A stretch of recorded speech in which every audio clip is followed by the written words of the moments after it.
World War II was a tough fight. The battles raged across continents and the stakes were incredibly high. Every day soldiers faced unimaginable challenges on the front lines, while back home, nations poured their resources into the war effort. The Allies looked for ways to weaken the enemy. They knew that winning the war required more than just military might. It also required strategic ingenuity and psychological warfare. One way was to attack their spirit, not just their soldiers. Propaganda became a powerful tool, aiming to demoralize the enemy and boost the morale of Allied forces. That's where the Office of Strategic Services, or OSS, came in. This secretive organization was tasked with conducting espionage, sabotage, and other covert operations. They were like America's secret agents.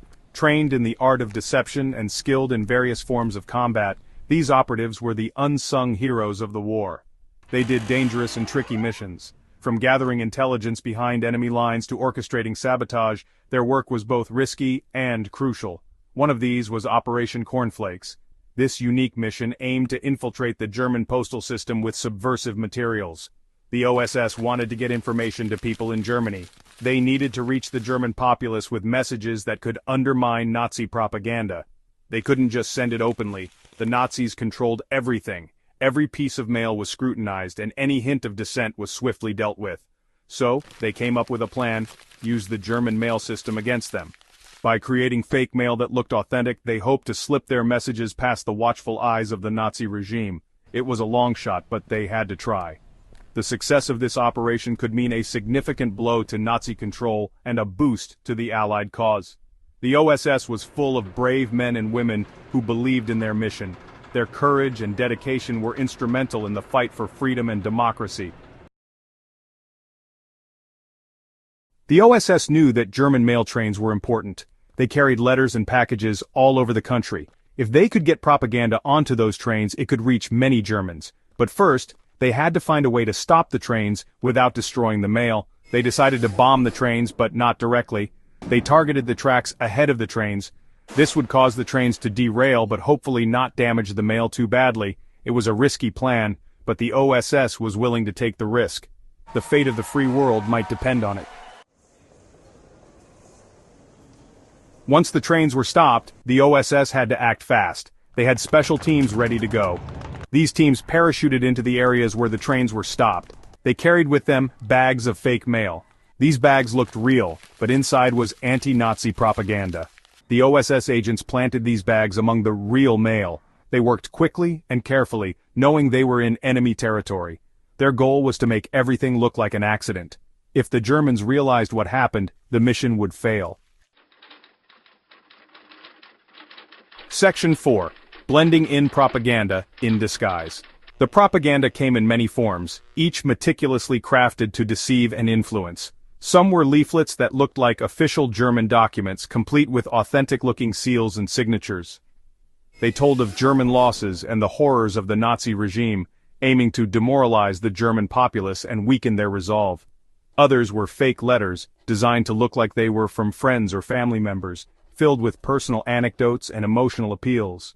These letters shared stories of doubt and dissent, hoping to plant seeds of resistance in the minds of German citizens, encouraging them to question the Nazi leadership. The OSS even created fake stamps and postmarks, replicating the intricate details of official postal markings. Everything had to be perfect to fool the German postal workers, who were trained to spot irregularities. They hoped these workers wouldn't look too closely, allowing the propaganda to slip through the cracks. If the mail looked real, it would get delivered to homes all over Germany, spreading the seeds of doubt and resistance far and wide.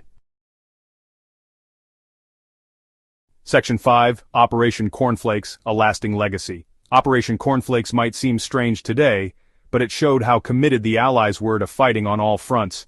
This operation was a unique blend of creativity and strategy, aiming to undermine the morale of the enemy by infiltrating their postal system. By disguising propaganda as regular mail, the Allies hoped to sow seeds of doubt and confusion among the German population.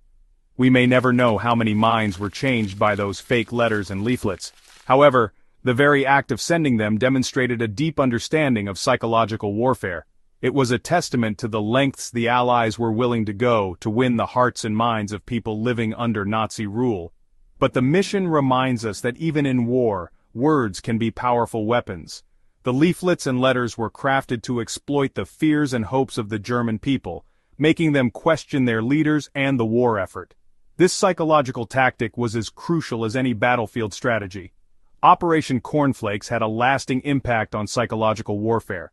It paved the way for future operations that would use similar tactics to influence enemy populations.